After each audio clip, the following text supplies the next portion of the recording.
paz do Senhor Jesus, jovens, nós estamos aqui nesse momento para trazer um assunto para os irmãos e o tema dessa aula de hoje que nós vamos trazer para os irmãos é o espiritual governa o material. E para termos como um texto inicial, nós vamos ler a palavra do Senhor no livro de Gênesis, no capítulo 3, no verso 6. E a palavra do Senhor diz assim: E vendo a mulher que aquela árvore era boa para se comer e agradável aos olhos, e árvore desejável para dar entendimento, tomou do seu fruto e comeu.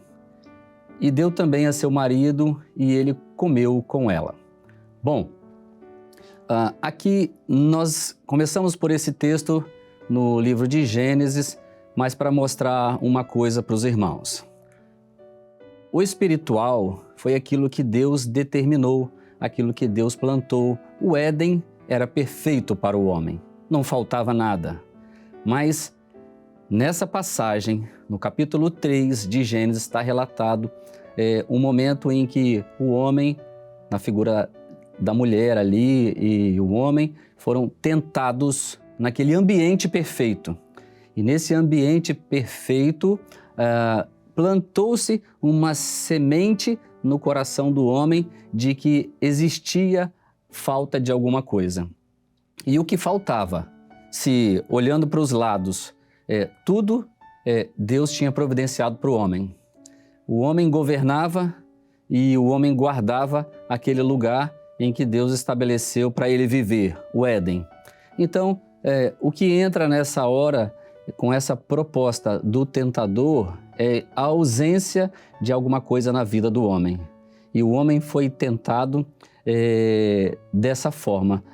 A mulher foi convencida, então ela come o fruto de uma árvore que Deus disse que não era para comer. Mas vejam, os irmãos, nós não estamos aqui para falar hoje do que ela comeu ou deixou de comer. Nós estamos para falar para os irmãos, para os jovens, daquilo que foi plantado como uma ausência na vida do homem. Na verdade, não faltava nada, mas aquela conversa que existiu naquele momento foi de que falta alguma coisa, falta você ser igual a Deus. Bom, a mulher então foi convencida, deu para o seu marido, eles comeram e a vida seguiu como nós conhecemos a história e a palavra do Senhor. O homem desobedeceu, isso foi tido como uma desobediência e ele foi lançado para fora desse lugar perfeito que Deus havia planejado para o homem. Deus nunca abandonou o homem. Então, no projeto eterno de Deus, nós vamos citar algumas passagens para os irmãos entenderem como que nasce essa necessidade de o espiritual voltar a governar aquilo que era tudo que era material. Então, vejam, no Éden, a vida perfeita que Deus fez e deu para o homem, com tudo estabelecido no seu lugar, o homem lavrava a terra e guardava a terra. Essa era a função do homem. Quando ele perde esse controle, nós vamos ver que todas as necessidades passam a aparecer e a partir dali o Senhor disse inclusive que o homem ele ia ter que trabalhar, ele ia passar pela morte, uma sentença para o homem, para a terra, para o adversário da nossa alma, tudo foi estabelecido ali. Mas vamos andar na história. Andando na história, nós vamos ver que um dia o Senhor chama um homem chamado Abraão. E esse episódio se deu na sequência, na palavra quando nós lemos, logo após aquela dispersão na terra, por ocasião da confusão das línguas, o Senhor chama uma família na casa de Abraão, e separa um homem e faz uma promessa para ele. E a promessa é que ele seria pai de uma grande nação. Ele teve que viver uma história de fé, sair da sua casa, da sua parentela, para uma terra que o Senhor ia mostrar para ele. Vejam, meus irmãos, a promessa que o Senhor fez para Abraão foi uma promessa que ele nem viu se cumprir. Com os olhos humanos, ele vivendo como homem na terra, ele não viu essa promessa se cumprir. Abraão, Isaac, Jacó, o povo vai para o Egito quando vai para o Egito, depois de 400 anos, o Senhor levanta Moisés, o povo sai do Egito por mão forte e poderosa do Senhor. E naquela caminhada no deserto, há um episódio também que nós queremos enfatizar com os jovens, só para nós termos isso na mente.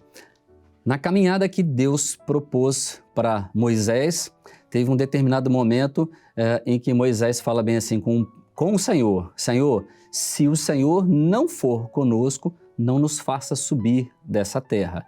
Então, o que era importante para Moisés naquele momento era a presença do Senhor, porque com a presença do Senhor, ele poderia ter direção para a vida dele. Mas veja, com Abraão estava plantada uma promessa e ele viveu por essa promessa. Ele não viveu por causa das coisas da terra. O livro de Hebreus ainda diz assim, que Abraão viveu na terra da promessa como se fosse em terra alheia, ou seja, como se fosse terra de outras pessoas.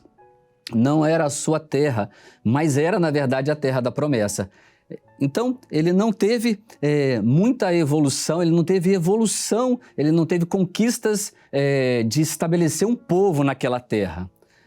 Ele se estabeleceu como servo de Deus, aguardando a promessa, esperando a promessa e aguardando sempre uma providência do Senhor. Mas como falamos, Abraão, Isaac, Jacó, o Egito, Moisés, só se o Senhor for conosco. Então o Senhor disse que estaria com eles. Então a vida seguiu. Mas veja, meus irmãos, o que nós queremos falar para os irmãos, que as necessidades sempre existiram, mas a vida de Abraão foi governada por uma promessa.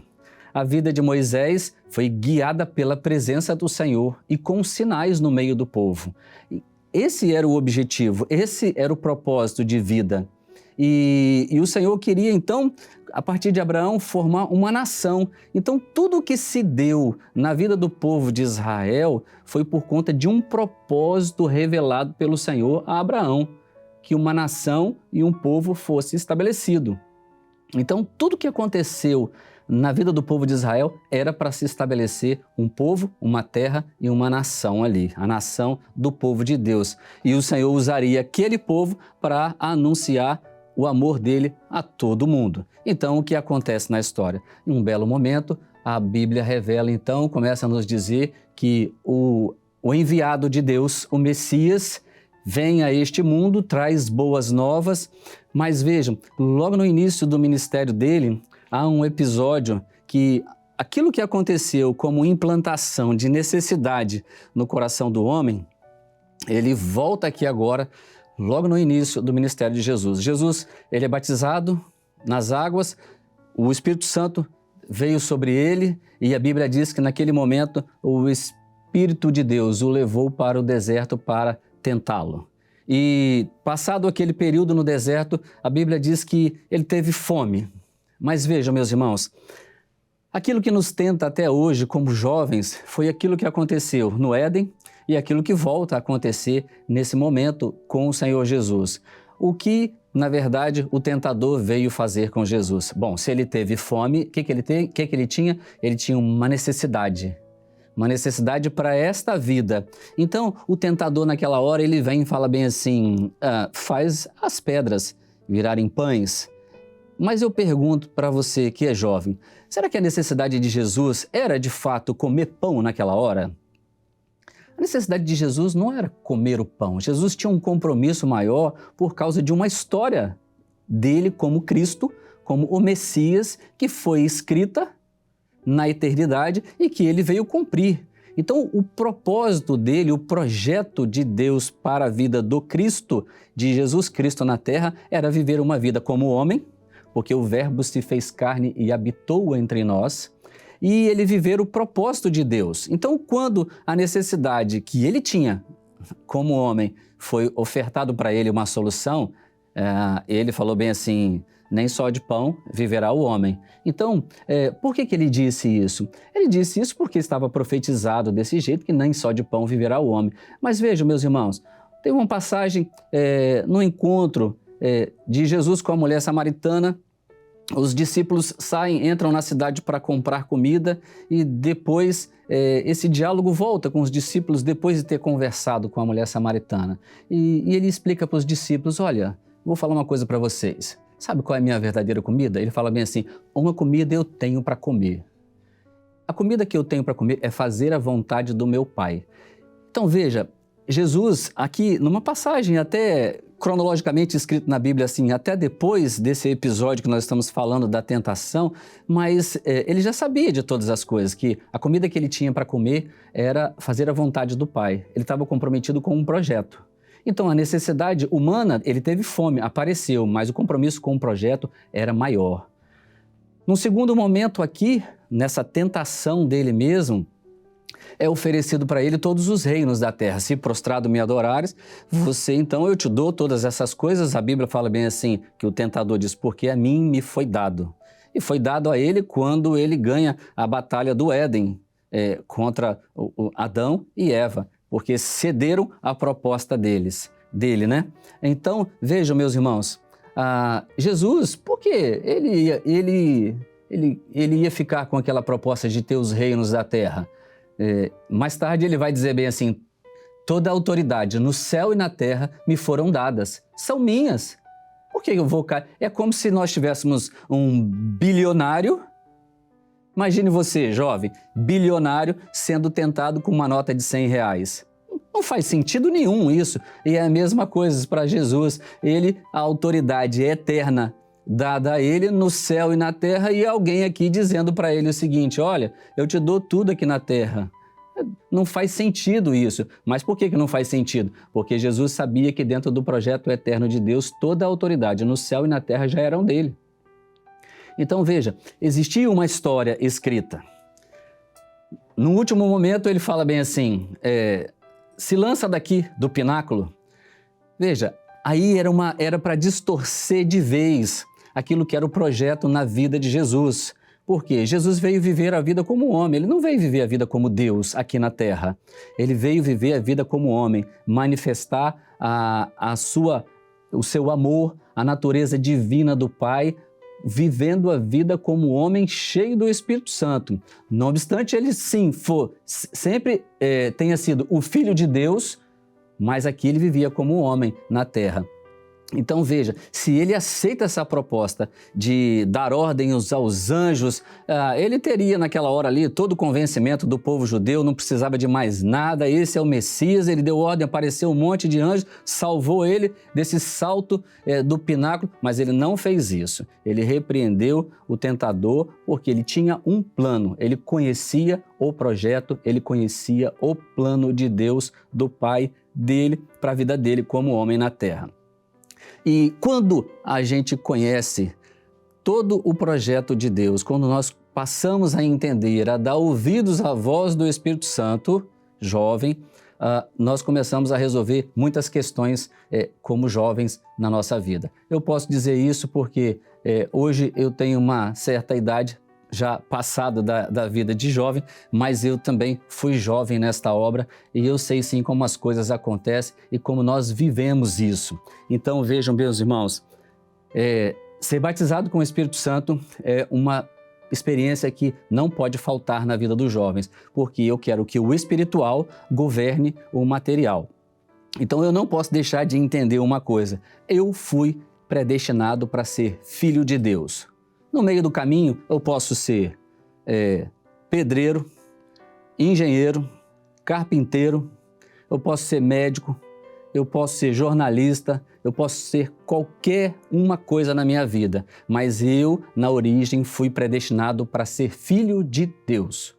Pastor, o senhor acredita em predestinação para ser filho de Deus? Na medida que eu aceito o projeto, eu passo a ser filho de Deus, inclusive co-herdeiro com Cristo, em tudo aquilo que Deus preparou para nós. E tem outra coisa, o apóstolo Paulo, ele ensina assim, que nós já fomos abençoados em toda sorte de bênçãos nas regiões celestiais.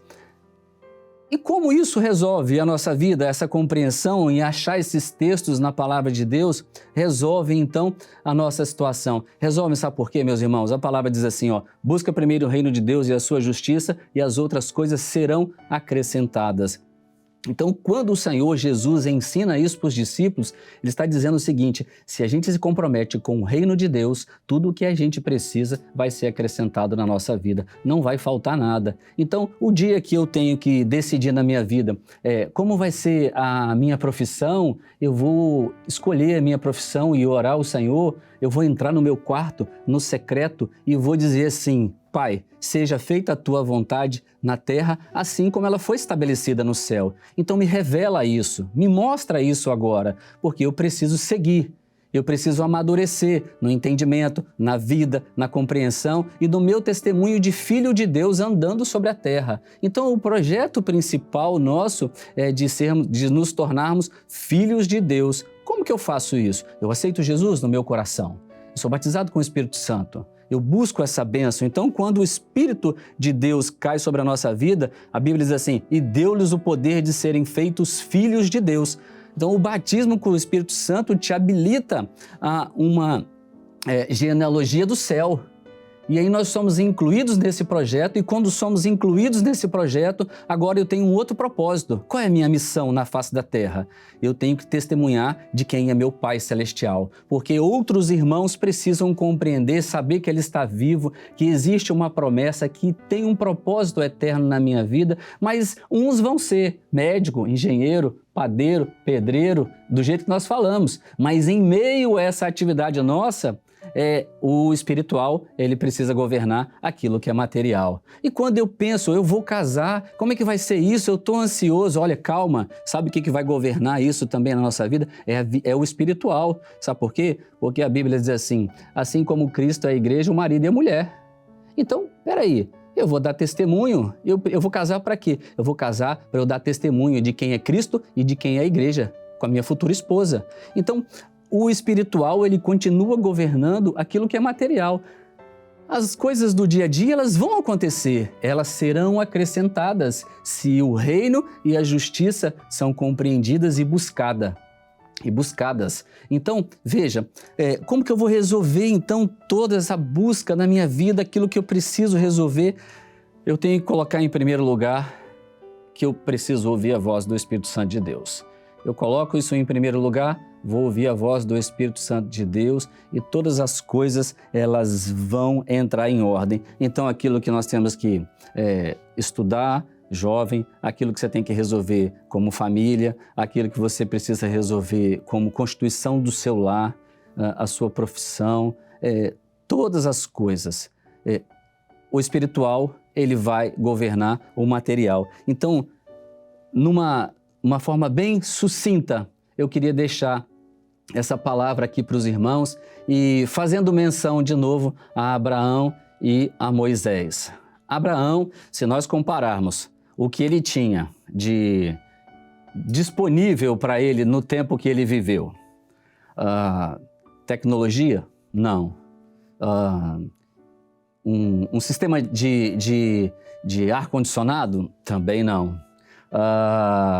Ele tinha talvez todo um conhecimento de higiene pessoal, como se tem hoje? Também não. Então, quando nós olhamos assim, mas ele era rico para o tempo dele, mas quando nós olhamos para a vida que ele vivia, até pensamos assim, gente, a vida era tão primitiva naquela época. É verdade, era assim. Se nós compararmos o que se tem de acesso hoje às coisas e o que Abraão viveu, é como se ele fosse talvez um homem uma história bem primitiva mesmo, que nenhum de nós aqui até gostaria de viver. E quando você pensa em Moisés, Moisés era filho da filha de Faraó. Então, ao mesmo tempo que para nós Abraão não largou muita coisa e pensou na promessa, pelo contrário, Moisés largou a riqueza toda que tinha disponível no mundo do Egito e foi também atrás da promessa, daquilo que Deus falou. Na vida de Abraão e na vida de Moisés, tendo pouca coisa ou tendo muita coisa. O pobre sendo provado com a pobreza, o rico sendo provado com a riqueza. O fato é o seguinte, nós estamos de olho na cidade eternal. Nós estamos de olho na promessa que o Senhor fez para a igreja. Nós somos igreja.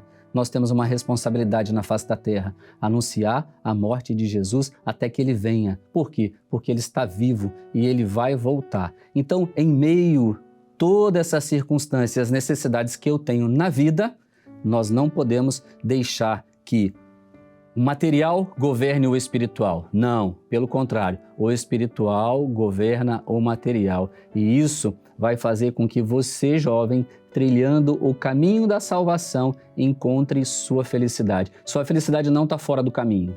A sua felicidade, a nossa felicidade está em encontrar no nosso modo de viver a vontade de Deus estabelecida na eternidade e vivê-la aqui. Quando fazemos isso, a verdadeira felicidade nós vamos viver, todas as nossas ansiedades elas vão ficar para trás, porque o meu olhar não vai estar no meu simples futuro nessa vida, mas ele está num projeto eterno que Deus desenhou e escreveu a nosso respeito.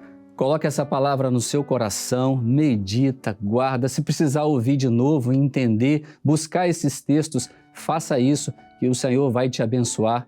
Sirva o Senhor de todo o seu coração, lembrando que aquilo que Deus preparou para nós não se pode comparar com as coisas que existem nesse mundo. A glória que o Senhor preparou é muito maior. Deus te abençoe.